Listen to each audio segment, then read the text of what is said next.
I'm actually at work right now, and I work at Sky Zone. So if you guys see me like disappear, that means like something bad happened. That's But awesome. other than that, I should be good. Hey, that's perfect. I just started recording, so I think I've got my blooper already. I'll take it.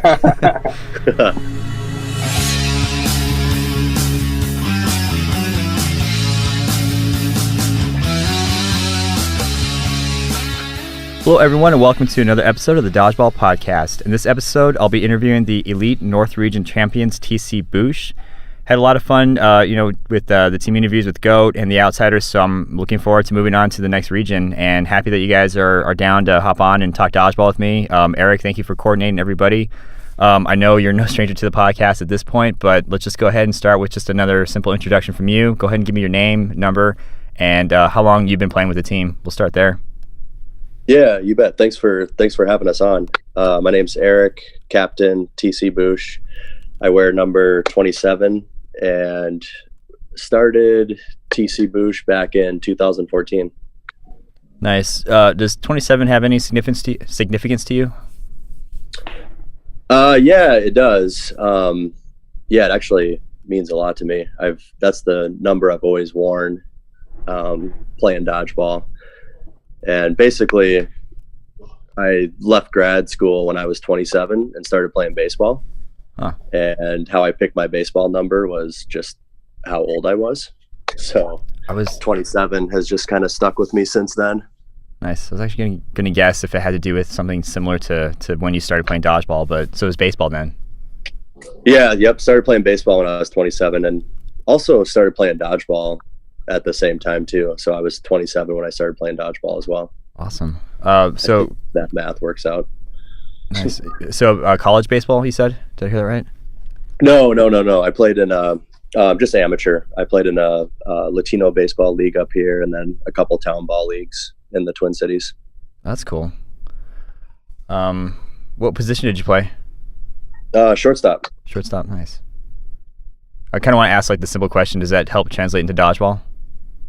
Oh yeah, absolutely. I think, I played shortstop primarily, and then I would pitch off and on. I wasn't a regular pitcher though, but I did get a little bit of experience pitching. Nice, cool. Well, we'll probably dig into that a little bit more. But I just want to go ahead and continue with the introduction. Sorry for the sidetrack there. But how about you introduce yourself, Derek? We'll start. Move on to you. Yeah, Johnson. I wear jersey number 7. I've been playing with TC-Boosh for 3 years since they invited me for the 2015 Elite Dodgeball season. Nice. And any significance with the number 7? That's just always been my favorite number. I've always had it growing up, playing Indian all sports since I was younger. So I always try to keep it whenever I can. Sometimes it's not possible, but it worked out here. So definitely going to keep rolling with it. Nice. And you go by Captain America, is that correct? I go by a lot of things. You can call me whatever you want, but that one works for me. Where did that come from? Well, I love the Avengers movies, and so when we were trying to pick out names for the jerseys and stuff like that, like Johnson being such a common last name is just kind of boring to me. So I just picked a couple of the Avenger names and just stuck with them. Nice. And actually, I meant to go back and ask Eric, did you have any nicknames at all, or you just go with Eric Stone? I don't think I've had any nicknames really lately. People call me Stone, just my last name. That's typically what people will call me. No nicknames though. I usually just have my last name on the back of my jersey. Yeah, I'm trying so hard to like impress upon you that you sound just like Archer and Coach McGurk, and the actor's name is John Benjamin, and that's just going to be one of the things that I just latch onto forever. So I don't know, maybe people call you Archer now after this, but you at least sound like him. So I'm not going to let that go. Even if you come back for another episode next week, I'll be bringing it up. But very cool. Well, let's move on to Demonte. How about you go ahead and introduce yourself, name, number, and how long you've been playing on the team? Well, my name is Demonte Cleveland, jersey number 14, and I've been playing. This is my second year of Boosh. Last year with them was my first ever elite season. Nice. And any significance for 14? It's like my second number. I always try and go with number 3, but someone on the team, Bizzle, already had the number 3. So it's already just my backup. It's the year I graduated high school, so I just go with that. Oh my God. Yeah. Just remind me how young you are. Yeah. Yeah. So you've been, you popped up all over the place. I remember seeing you in the 2016, like Deck the Balls tournament here in Phoenix. Yeah. Was that your first like rubber debut? Yeah, that was my first ever time playing. I guess I've been used to trampoline dodgeball because I work at Sky Zone. So the year before, I've just played trampoline dodgeball just against regulars that come here. And my mom lives in Arizona, and she told me about that, and that was my first time ever playing. I guess you could say floor dodgeball. Nice. I call it earth ball, but yeah. You okay, cool. Well, we can get into that a little bit later, but awesome. So we got the intros covered, and obviously we're missing. Actually, Eric, who are we missing? We're missing Jeremy Meadows. Who else? Jeremy Meadows, Isaac Morose, Cody Foley, and Jeremy Bizzle. It's Cody's birthday today, so I'm sure he's out hanging out or doing something for his birthday today. Probably not in a dodgeball talking state, maybe. That's fair. Yeah, he may not be in the right state of mind for a podcast today. I'm definitely going to get to Cody Foley. Once all these recaps subside and are done, I'm going to go back to good old interviewing. So I got a list of people that I want to track down. So that'll be good. Yeah, he'd be a good one. For sure. Well, cool. Well, let's go ahead and start with the name TC-Boosh. So it's Twin Cities, right? That's where TC came from? Yep. So TC stands for Twin Cities. Anyone who's not familiar with the area, we've got 2 big cities right next to each other, Minneapolis and St. Paul. And basically the only thing splitting them is the Mississippi River. So yeah, that's where the TC comes from. And we primarily play a lot of 7-inch foam. Like all of our open gyms around here are 7-inch foam. And so Boosh was just kind of something we would yell kind of early on after hitting someone really hard. And we just felt like it made kind of like a Boosh sound, or at least I did. Oh, wow. And we just yelled Boosh after like lighting someone up really well. Okay. So I think Sergio Leone commented on that because Serge Ferrari asked, what does Boosh mean? And I was always curious as well. And Sergio Leone said, the sound a foam ball makes on impact. It's like, well, it can't be that simple, but I guess it is. That's what Colin Dowling was saying also. Yeah, it really is that simple. Huh. That's kind of cool, though. I mean, that's pretty original. Just looking at some of the other team names that you come across, I don't think there's any team name that has that's named after a specific sound. So, yeah, it's different. Yeah, it's unique. I like that. And how long has the team been together total? Like, when did the team first form? So we started in 2014. So I had played out in Hong Kong for Team USA at the WDBF World Championships. And after coming back from that, I really wanted to start traveling more and get like a competitive traveling team together. And so that year we played, qualified for the UDC. We went out to the UDC, and then that was the last year that the NDL, or that was the first year after kind of everyone dropped out of the NDL. And so we actually played in I think it was the DWC, that was NDL's thing. We played in that when we were in Vegas for the UDC. And that was 2014, right? Or 2014, yep. Okay. So it actually happened then? They did have it. Yep. And it was like, this was still, Ed was still a part of Sky Zone and the UDC. He would do the commentary for the Ultimate Dodgeball Championship. Right. And so teams that were signed up for the UDC got like a huge deal to come out and play in the DWC, which was at the same time, basically. Right. So it was like, yeah, we're going to be in Vegas. We've never done this before. the schedule for the UDC is pretty light. It's not a lot of dodgeball.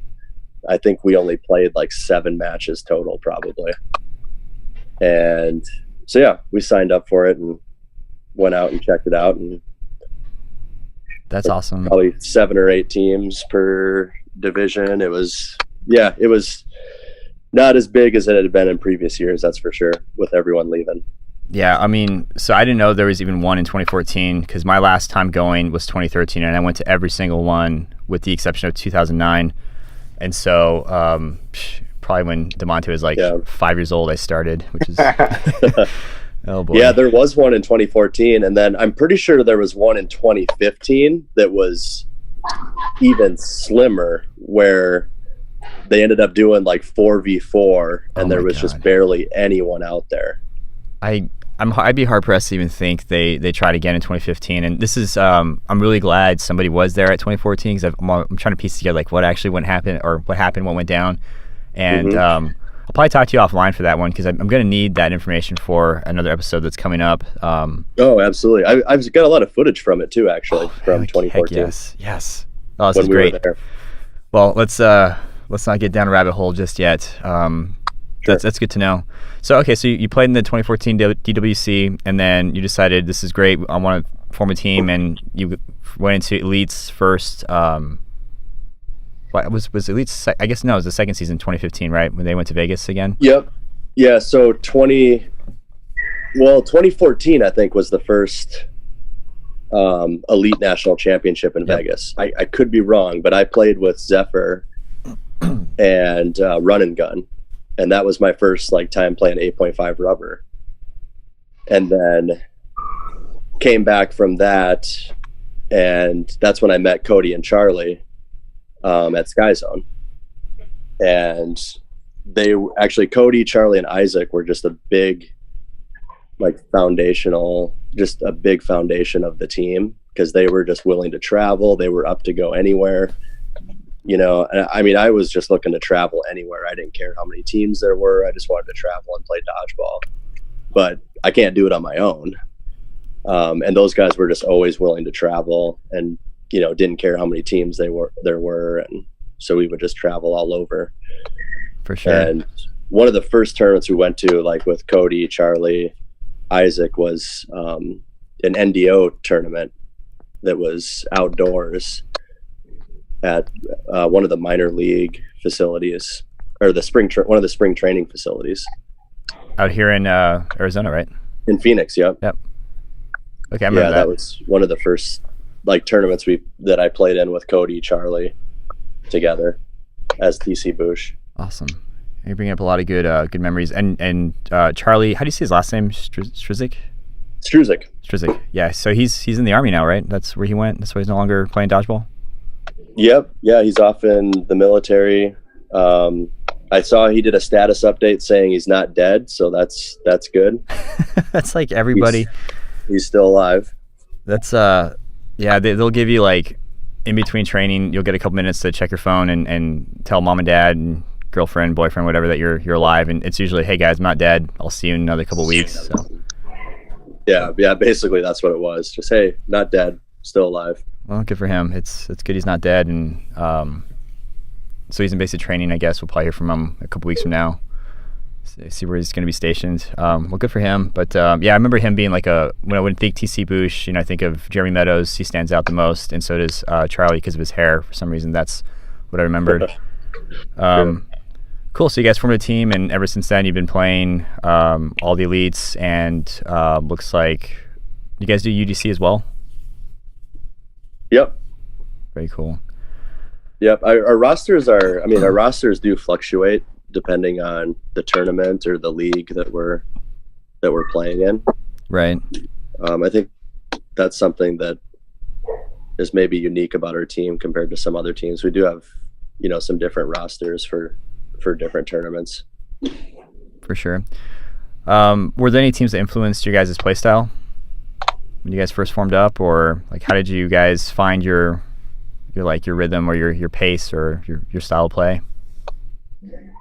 Well, we grew up playing, when we started, it was Sky Zone, the UDC, and then it was the Detroit Cup too. And both of those tournaments, the UDC and the Detroit Cup, have timed matches.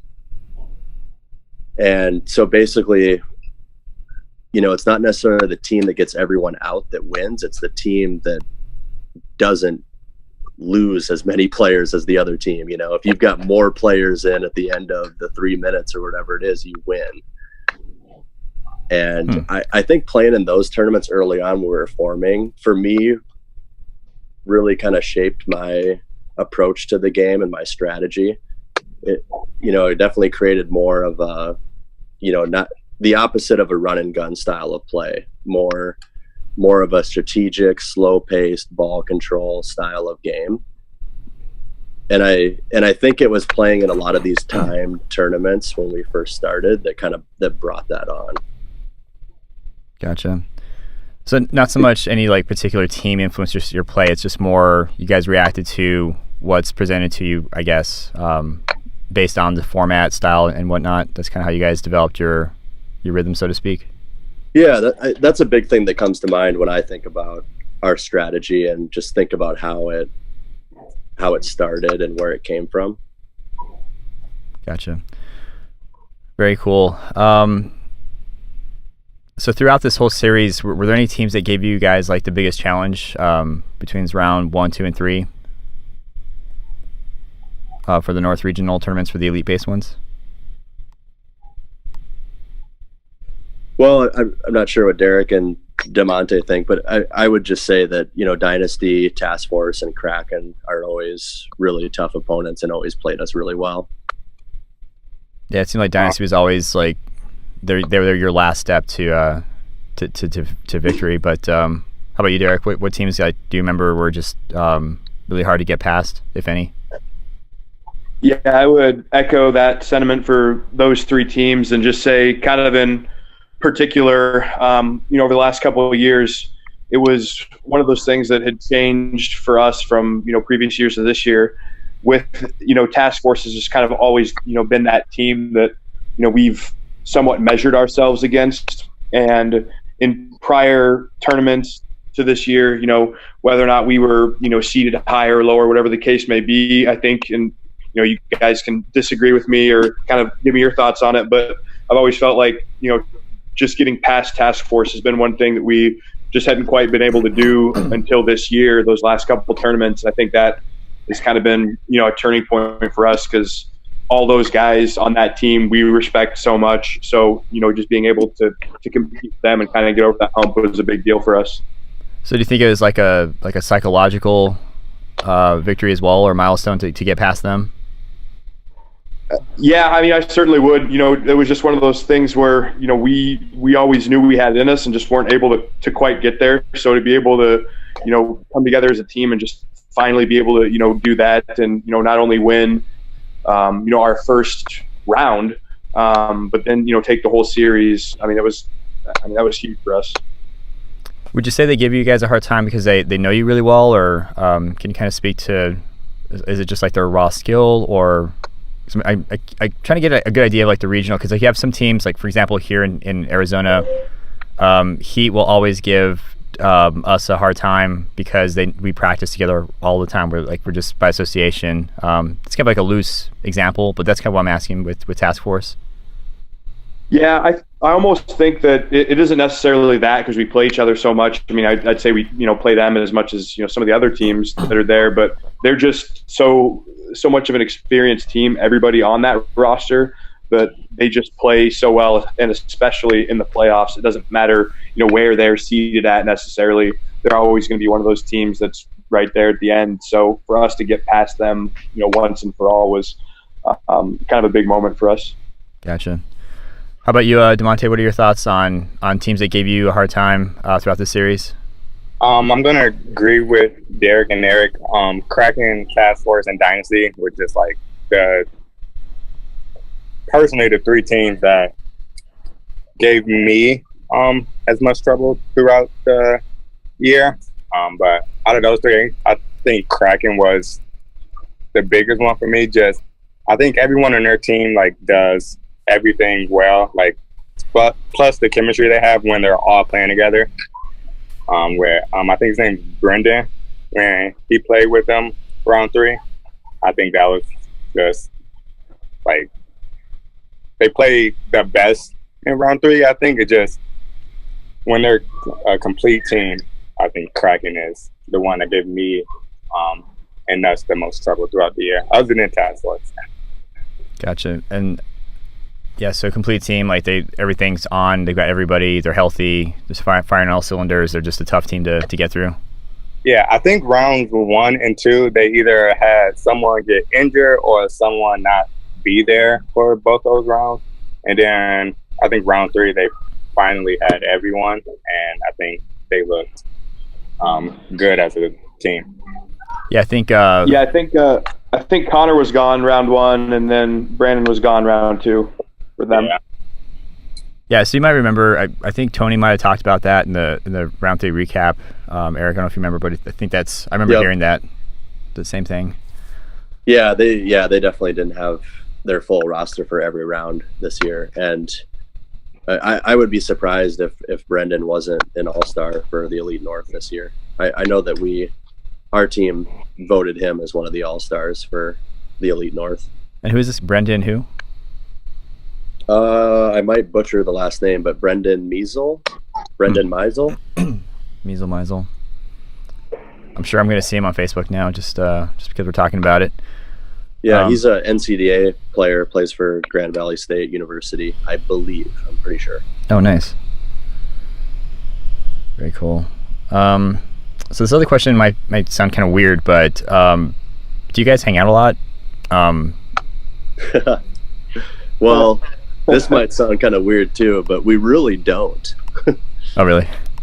For, I guess, a number of different reasons. Not because we don't like each other, but we're actually pretty spread out. We've got Jeremy and Demonte out on the East Coast. Derek is down in Iowa. And then here in the cities, Cody, Isaac, and I will get together for dodgeball mostly. But apart from that, we all actually have like our own lives that we live, and our social lives don't really intersect as much as people probably think they might. Right. I think people looking at our team probably think, maybe we're all like best friends and hang out all the time. And we all kind of have like our own social groups that we hang out in and have like very different interests and like hobbies apart from dodgeball. Huh. So do you, go ahead. The team is really diverse in that sense, like where everyone's living, what everyone's into, and that kind of stuff. Gotcha. Yeah, it's kind of like and I keep commenting on this, but when I look at your guys' region, I just assume you're all clustered together, and it's not the case at all. Like I just remembered again, Demonte's on the East Coast, as is Jeremy, and that's several hundred miles apart from each other. So yeah, for some reason I got the impression that you guys are always together, but it might be like just a tribute to the fact that you guys can get in sync come tournament time. So how do you guys like bridge that gap? Well, and I shouldn't say like we don't really like hang out at all, and we do have like dinners. Like we'll have like a monthly dinner over at Tanya and Ashley's place that we'll get together and kind of hang out and play games and stuff. And I guess Demonte's not really on the East Coast. Yeah. Yeah. You're in Ohio, right? Yeah, I'm in Ohio. Yeah. Oh, that's East Coast for me. It's just yeah. I was gonna say that's like to me that's East Coast, but Demonte's probably like, nah, I'm not on the East Coast. For sure. Eastern time zone though. Yes, Eastern time zone. Yeah, so close enough for me. Just kidding. Derek, you're gonna say something about the like how you guys come together? I'm pretty sure that most people think I live in Minnesota, because I want to say like 75% of the people I talk to and we have conversations are like, oh, I just thought you lived in Minneapolis. So basically like I live there, I guess. I'm glad it's not me. I feel a lot better now. So you guys have like these monthly dinners and such. I don't know why that, hold on, whoops. A dictionary just popped up. need to increase my vocabulary, I guess. Yeah. So aside from like the team dinners that you guys may have, like what else do you guys do to help get you guys like in sync and online come tournament time? Well, we have some threads together, like our team thread through Messenger that we communicate on pretty regularly. I'll share videos and updates, and any footage that we have or highlights we'll post in there. So we connect through there quite a bit In between tournaments.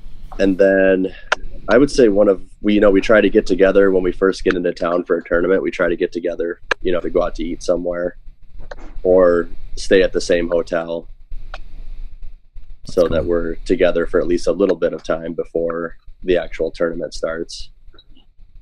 Gotcha. And earlier we were kind of talking about like if you guys had like a practice session today, would that have just been between like you and Cody and some of the other guys closer to you, or like do you guys just practice on your own individually? Well, here we've got a combined practice with Blitz. That's another Elite North team that's here in the cities. And so we have a practice on Thursday nights with them. And lately it's pretty much, it's always like Cody, Isaac, and I that are pretty much like always in no matter what. And there's actually been a lot of times where it's just the three of us there. But we do have that like just standing practice night for Thursday nights. And that's where we primarily just practice 8.5 for Elite. And then we have like our 7-inch foam open gym on Monday night that we all go to. So I guess that could kind of be considered a practice for 7-inch foam, but our actual practices that we have Thursday night, we actually like, it's actually very little scrimmaging. It really is just all drills and situational stuff that we do. Gotcha. And how about you, Derek? Do you have like practice sessions that you engage in where you're at? No. I started, dodgeball doesn't really exist very much here in Des Moines or in Iowa in general. So I started an open gym on Wednesdays about a year or two ago. And that's been going fairly well, but I'm sure as Eric can attest to, for their open gyms, it's just kind of a lot of haphazard, stuff going on all over the place. Just kind of a time to work on some things and practice throwing and stuff like that. But as far as actual practices with others, unfortunately, no. Gotcha. So what do you do to stay in dodgeball shape? I play a lot of other sports. So just as far as just like general shape and stuff like that, I play a lot of other sports. And then occasionally, or like every so often, like I'm trying to now to prepare for a few other things, just to get to my gym. There's basketball courts there, just do some throwing, things like that. I've tried to convince some friends just to, come with me, once a week to just, work on some throwing and a few other things and whatnot. So it's a slow moving process, but I'm hopefully trying to trend things in the right direction here in Iowa. Yeah, that'd be awesome to get a dodgeball club, chapter, team, open gym, league, something starting up in that area, because I don't think there's anything out there either. But so for the most part, you're a pretty active guy. You already stay in shape, and you just play whatever sports you can to stay conditioned. Yeah, pretty much any sport I can play. I like to do that, so I'm pretty busy during the week with whatever athletic event I've got going on, and softball and some other things help keep the arm in shape and stuff like that. But as far as actual dodgeball practices and stuff like that, working on certain skills, it's doesn't always work out, but I make do with what I've got available. Gotcha. Well, that's pretty impressive. I mean, to have a drought of dodgeball but still be able to come in tournament time and play well and catch and do all those great things, that's pretty cool. So you must be just doing something right. Yeah, sometimes it takes me, and Eric will certainly attest to it. A lot of times, a couple matches into like our tournament, he's like, "You awake yet?" And I'm, it just takes me a little bit to get reacclimated and adjusted to tournament speed. Yeah, got to dust the cobwebs off. How about you, Demonte? What do you do? Do you have a lot of practice opportunities? I want to say yes, but I'll just go ahead and let you answer. I actually don't have a lot of practice with 8.5. I have a UDC team here that we practice every Thursday nights and Sunday nights, and I get the no sting practice. But when it comes to practicing for 8.5, I'm normally just doing drills by myself mostly. What kind of drills, if you don't mind me asking? So I'm totally not going to steal them from you. It's not. I wouldn't really say drills, but like I can go to like the gym and get some like throws off. I'm mostly there by myself, so I don't get to really practice catching. But I work on my throws. It's like a little small area, so I get to work on rushing to get the ball because that's what I do with Boosh. So things like that. Gotcha. When you're throwing an 8.5 ball in the gym, do people look at you weird, or they just kind of not care? Yeah. Here, and in Toledo, dodgeball is not really a big thing unless you go to the local Sky Zone. So when I'm in there throwing the ball, most of the times I get like people walking past just staring like for a good 2-3 minutes, just wondering what I'm doing, and then I have to explain the whole that like I play dodgeball, and they say like, really dodgeball? I'm like, yes, dodgeball. Man. Yeah, to go through the motions. Oh, like the movie, or oh man, you play dodgeball, or yeah. That's, I mean, been playing for a long time, and I still get that. So I feel you on that one. Well, let's kind of go into like some of the more individual questions, and since we have you on, Demonte, we'll start with you. And I wanted to comment. I remember, so like it was really cool seeing you play and deck the balls, and then saw you again in Sin City. It seemed like you caused a bit of a ruckus there with some awesome catches. And it just looked like you were going to every single tournament possible. You're just like touring the U.S. Are you still doing that, or? Not necessarily. That was when I was doing that, I was just an employee here at Sky Zone, so I could take like time off and leave to go do a lot of dodgeball. And now I got bumped up to a manager, so I'm working a bit more. But see, like last year, I couldn't go to the Dodgeball tournament, or I didn't go to Sin City. But anything like local, like the Grand Rapids Open, I've done that twice. And then UDC, I come out every year that I can. And I think Ohio Legacy, which is another elite team, putting on a tournament the 18th, I want to say. I'm not really sure, but I plan on going to that also. Gotcha. Yeah, I guess that's what happens when you move up in the ladder. They throw more responsibility on you, and you have to get more tied down. That's a bummer. Oh, go ahead. I plan on next year going again back to Sin City, and then going to the Deck the Ball tournament, because those were the first actual tournaments that I participated in. So which like got me into dodgeball, and I think it'd be really cool to constantly keep going to those two tournaments. Yeah, Sin City is a blast. It's wild. It's a lot of fun though. You said you might be able to go to this year's Deck the Balls or next year's? This year's coming up. I plan to go to that. And this year next year for Sin City, I hopefully go to that. The first time I went, I was 19 or 20, so I really couldn't do anything because I was too young. But now I'm old enough, so it'd be more stuff to do after dodgeball.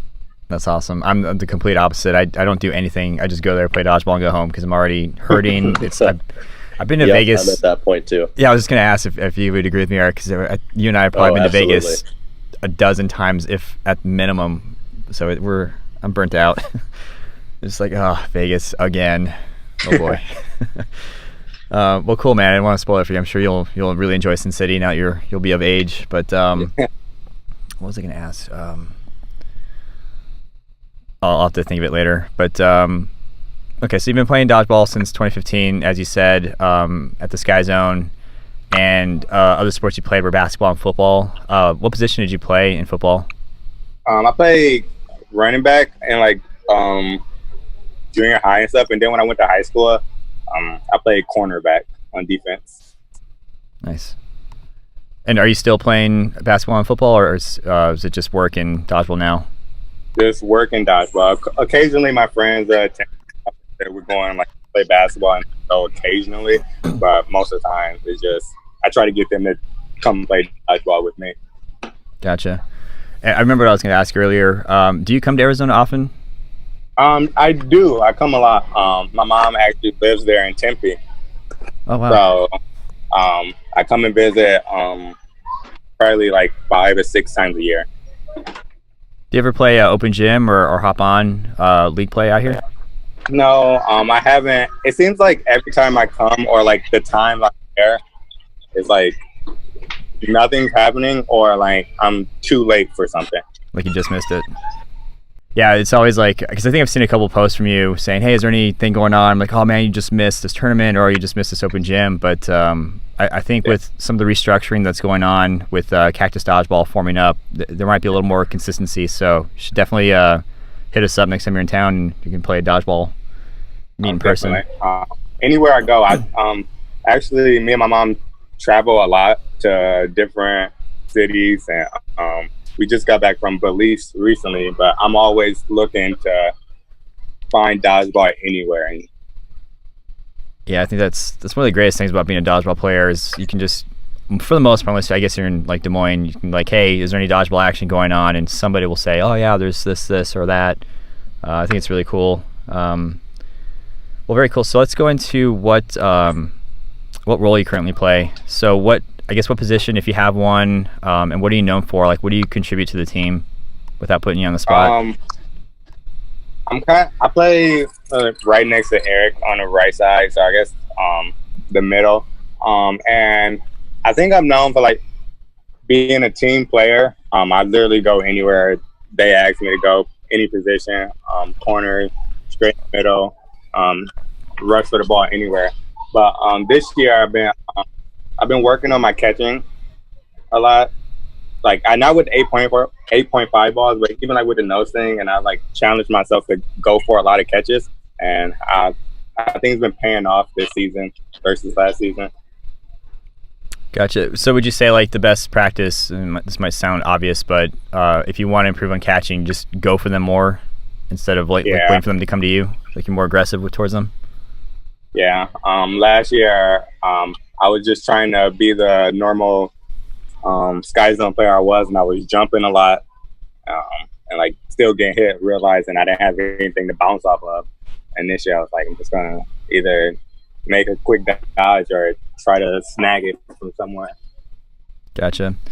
And Derek, in some of the recaps, I've heard that you're quite the catcher. Would you agree? Is that what helps make you improve on catching, just to be more aggressive, or do you have like a type of methodology for you?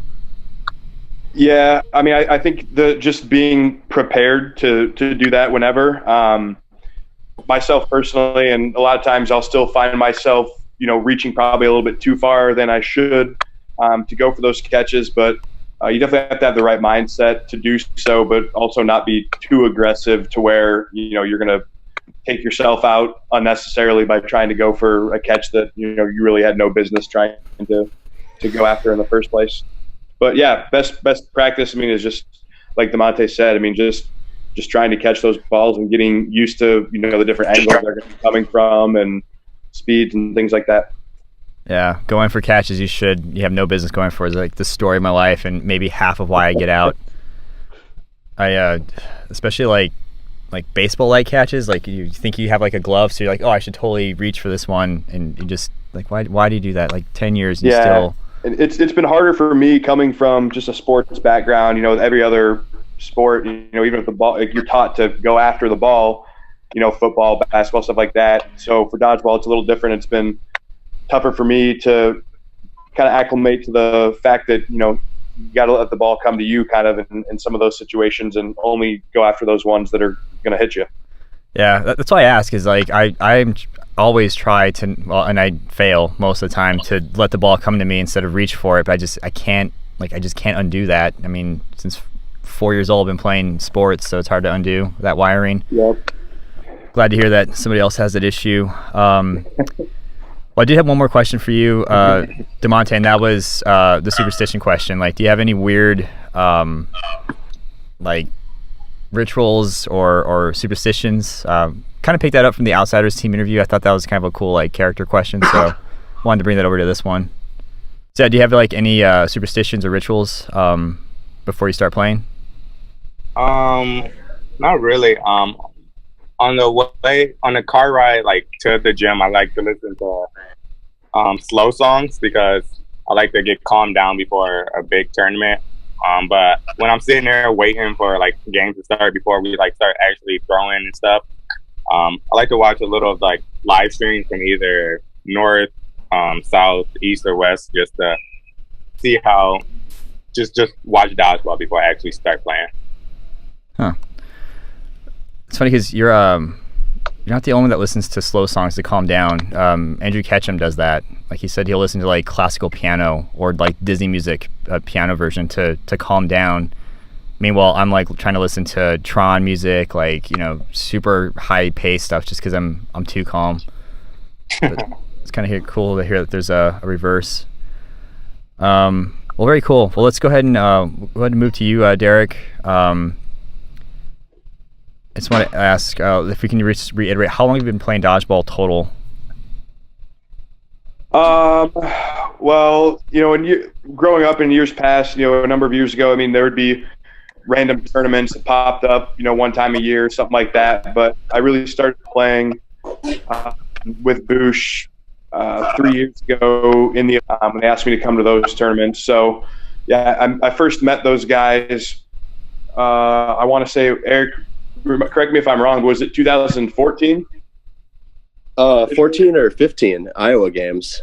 I think it was 2014 was the first year that you guys came down for that tournament and we played.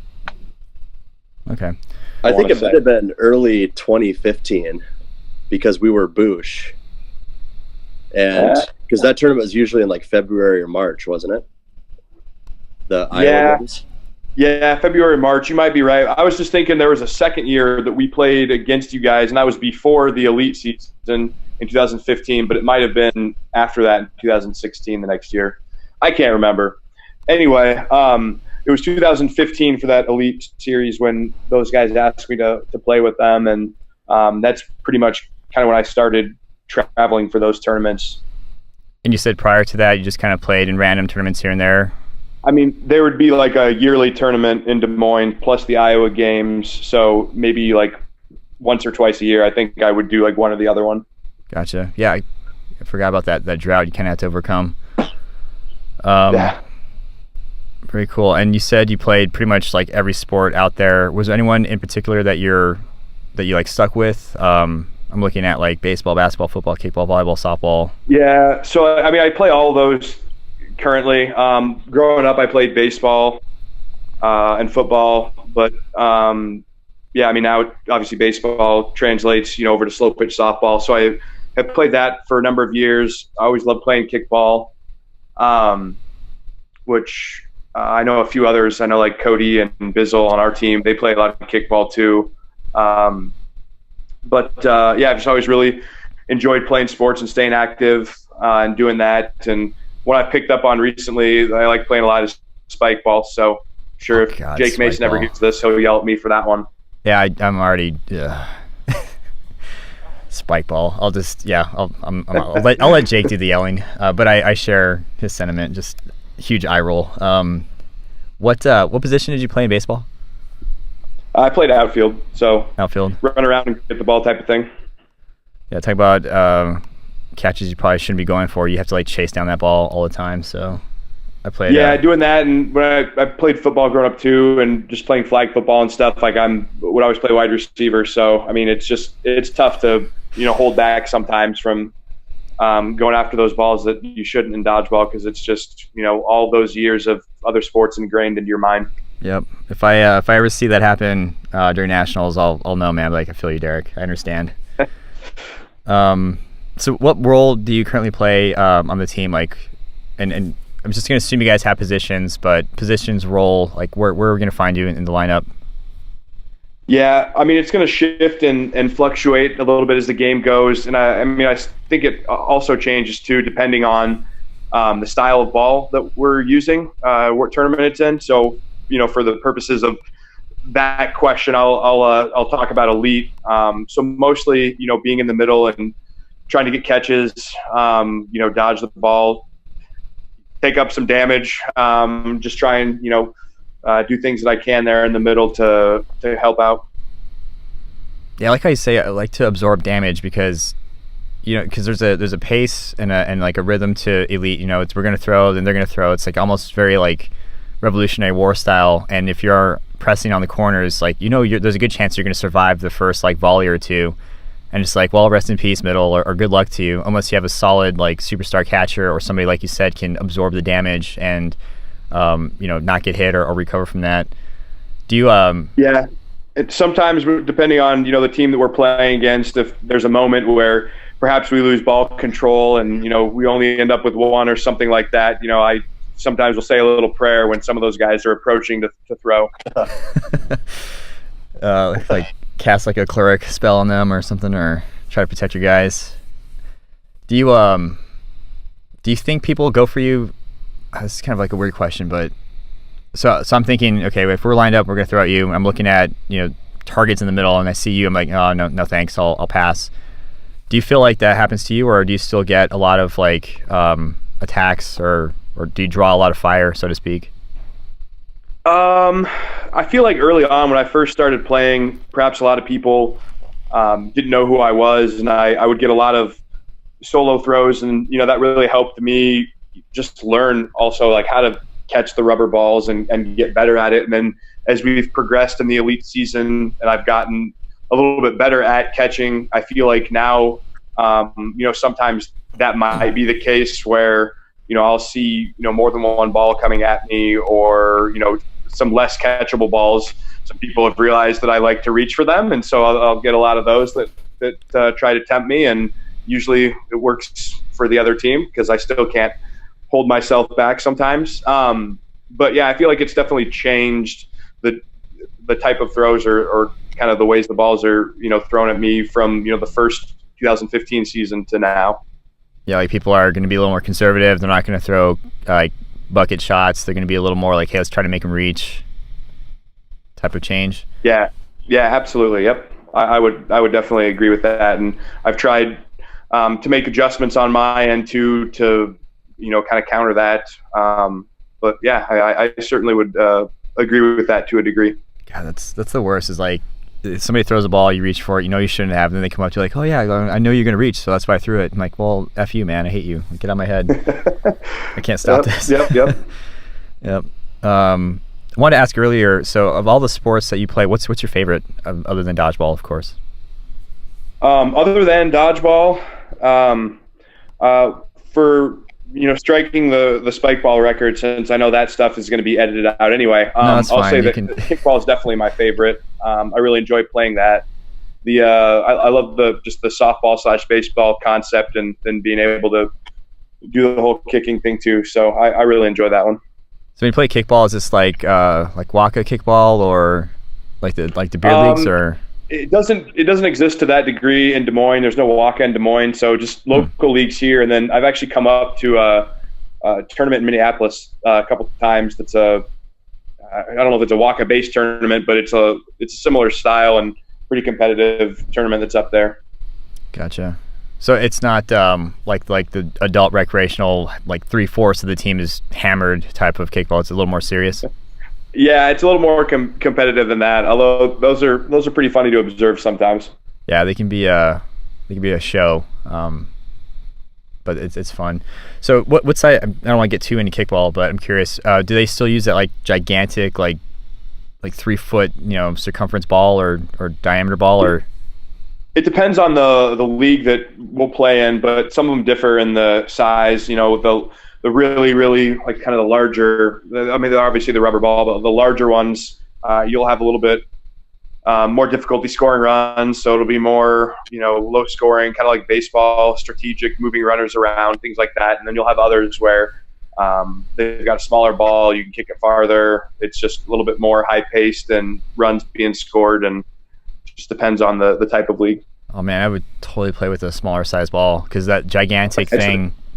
It's a blast playing with those for sure. Yeah, if those ever existed, I would sign me up like right away, because I hate the big ball, because all it is just bunting, and I'm so clumsy at that thing. It's why I drink while playing. But let's go ahead and talk about spike ball real quick. Why do you like it so much? I just think it's fun. It's fast paced. You use a lot of techniques of hand-eye coordination and strategy, ranging from being able to, hit the ball really hard, and then, using finesse and putting touch on the ball for some short shots and stuff. And I just like the pace of it.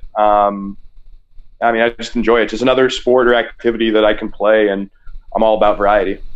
Yeah, that's fair. I think I don't want to speak for Jake Mason, but the reason why I don't like it is because we're all here to play dodgeball, and when I see somebody bust out with like a basketball or another sport, I'm like, stop it! And like we're here to play dodgeball, like knock it off. And it's just also frustrating to see after dodgeball's been around since like 2004, 2003. You see stuff like spike ball and cornhole and darts and yo-yo championships on ESPN. And you're like, what the heck, man? Why not dodgeball? So I don't really hate. That one still frustrates me as well. As far as the visibility and the reach and being able to extend, those who know about dodgeball and can watch it and can see why it's so much fun and so popular, and why it deserves to have more of an audience than it currently does. Without getting into too much detail, those other sports have found some pretty good ways to generate revenue and buy airtime. So, I wouldn't say that they're on ESPN because they're more watchable or because they're better sports. They've just been able to, find that niche to be able to purchase that airtime. And unfortunately, that's the case currently. Yeah. One thing too about spike ball is, you and I could, let's say we've never seen it before, and we just happen to flip on ESPN2 and we see this happening. We're like, oh, we can go down to Walmart and go buy a spike ball kit right now, and we can go play. True. And we don't have to. And that's. Yep. Exactly. So no, I get the marketing and I get the scalability of it. It's just it's just like, oh, you play dodgeball like the movie? Like, come on. It's frustrating. Yep. It's frustrating because that what you're doing and what you're playing is more watchable, is better, has more value, and you're just not able to get that point across to people without talking to them about it and having them bring up Dodgeball the movie. So for sure. It's still an uphill battle. Absolutely. Very cool. Well, the only other question I had was, did you have any superstitions or any weird nuances or like pregame rituals?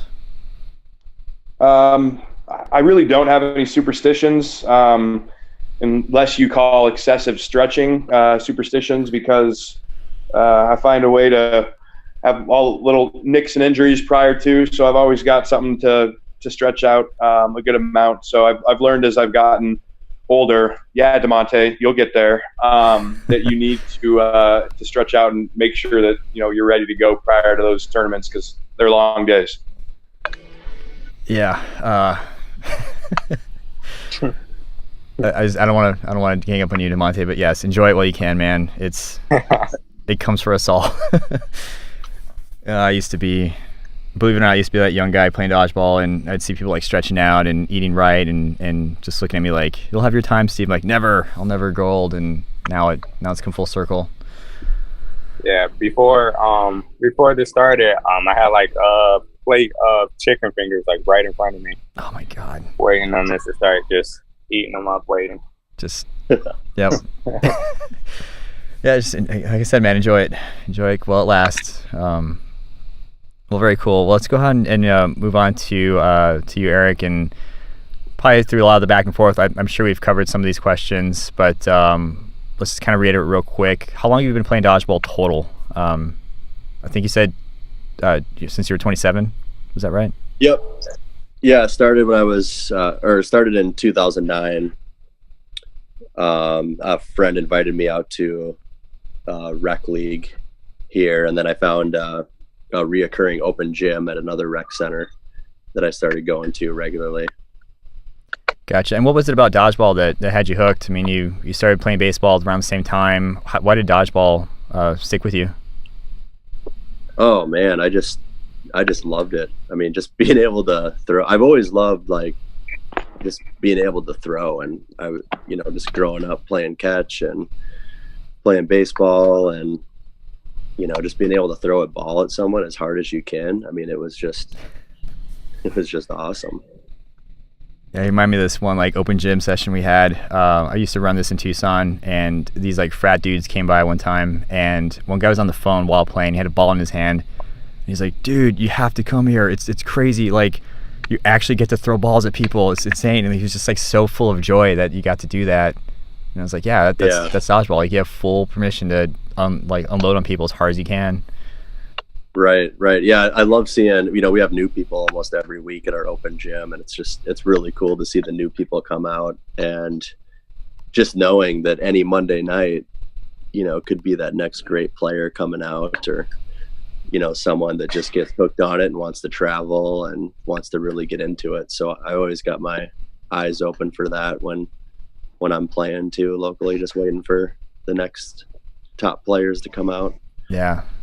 That's a really cool thing to witness, like from brand new person off the streets to, okay, they're buying knee pads, now they're taking this seriously, or they came back, we didn't scare them away, to holy crap, they're jumping on, maybe not the best team for now, but you can slowly see their path like lay out for them. That's fun to watch.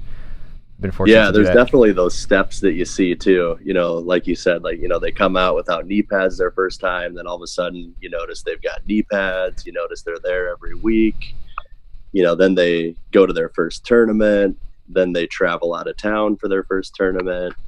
It's like these little milestones. Yeah, all these progressive steps that we go through in our career. It's funny. It's like you can lay out like a set of goals for them and just like check off each one. Like, oh, this person's definitely on track to be in UDC, or he's looking at Team USA. And it's just funny how like when they buy gear for dodgeball, that's how you know. Like, it may have been like $20, but it's such a significant like investment. They're going to stick around. Right. Yeah, they went out of their way to go to the store or to go online, and were thinking about it, and you know that they're really into it. That's funny. So let's go back to some of the sports. You said you played baseball and soccer, I think, were some that you had listed. Yeah, baseball and soccer were my two main sports after I left grad school in my mid-20s. I played everything growing up. I mean, baseball, football, basketball, soccer, wrestling, pretty much just played any sport that I could. And then got out of sports when I was in college, and was just spending a lot of time studying and in grad school and working and internships and things like that. But then when I left grad school, got into sports again. Gotcha. Is baseball your second favorite, or which one would you say is your most favorite aside from dodgeball? Yeah, so baseball was my top for a while, even while I was playing dodgeball. But dodgeball has definitely taken over as the top. I actually had a wrist injury a few years ago sliding into second base, and it's my left wrist, and I had actually a couple fractures and a small bone in my wrist that I never took care of until it was too late. So my left wrist actually has really limited mobility, and I'll get arthritis in it, and I just can't really swing a bat anymore because of it. So that sucks. Basically ended my baseball career, which gave me more time to focus on dodgeball though. So then I was able to just pretty much focus everything on dodgeball, and that's pretty much the only sport I play now is dodgeball. Gotcha. So I was going to ask, does that left wrist injury impact you at dodgeball at all, or are you able to play around it? Yeah, it really hasn't affected me in dodgeball at all. I mean, it would have been career ending most likely if it was my right wrist, my throwing hand. But I'll notice it sometimes if I fall or brace myself on a fall, because I have that limited mobility with it, that'll just really hurt if I bend it a certain way. Gotcha. But it's nothing that restricts me at all in dodgeball. I'm still able to catch and do everything with dodgeball, but I just really can't swing a bat anymore at all. Yeah, I mean, you need that in order to hit too, so that definitely